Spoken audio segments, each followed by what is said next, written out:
The United States is moving forward with a complex and far-reaching strategy aimed at reshaping control over Venezuelan oil assets, signaling a major shift in how Washington intends to manage one of the world's largest proven petroleum reserves amid Venezuela's ongoing political crisis. The plan, officials say, is designed to prevent sanctioned revenues from reaching former regime networks while laying the groundwork for future restructuring of the country's energy sector. At the center of the strategy is the U.S. government's effort to assert legal and operational influence over Venezuelan oil shipments, infrastructure, and financial flows linked to the state-run oil company Petróleos de Venezuela, commonly known as PDVSA.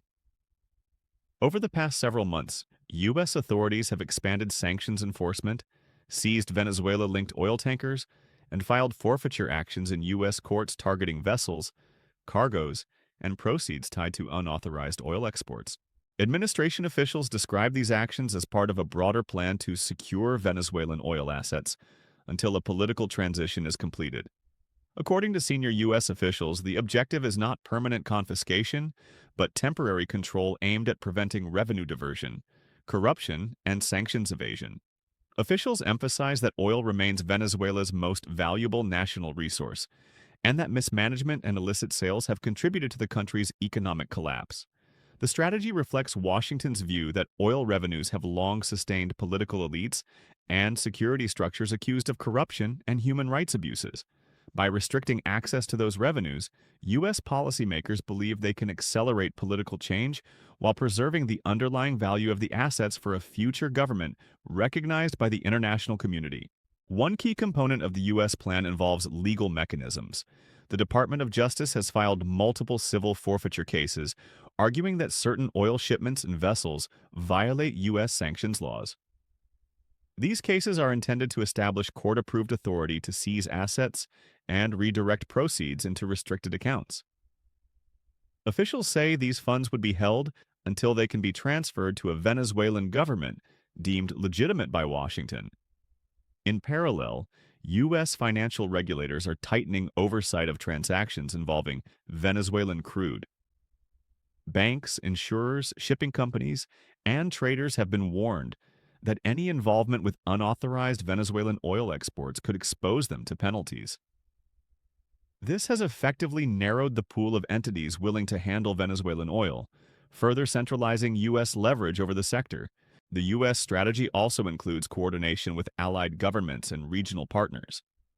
Officials say Washington is working with countries in the Caribbean, Europe, and Latin America to monitor shipping routes and prevent sanctioned vessels from evading detection. This cooperation has expanded maritime surveillance and information sharing, making it increasingly difficult for Venezuela to sell oil through informal channels. At the same time, U.S. officials are engaging with Venezuelan opposition leaders and interim authorities on plans for the future of the oil industry. These discussions focus on governance reforms, transparency, and restructuring PDVSA, which has suffered from years of underinvestment, mismanagement, and brain drain. U.S. energy experts have been consulted on how to stabilize production and modernize infrastructure once political conditions allow. Critics of the plan argue that U.S. control over Venezuelan oil assets risks overstepping international norms.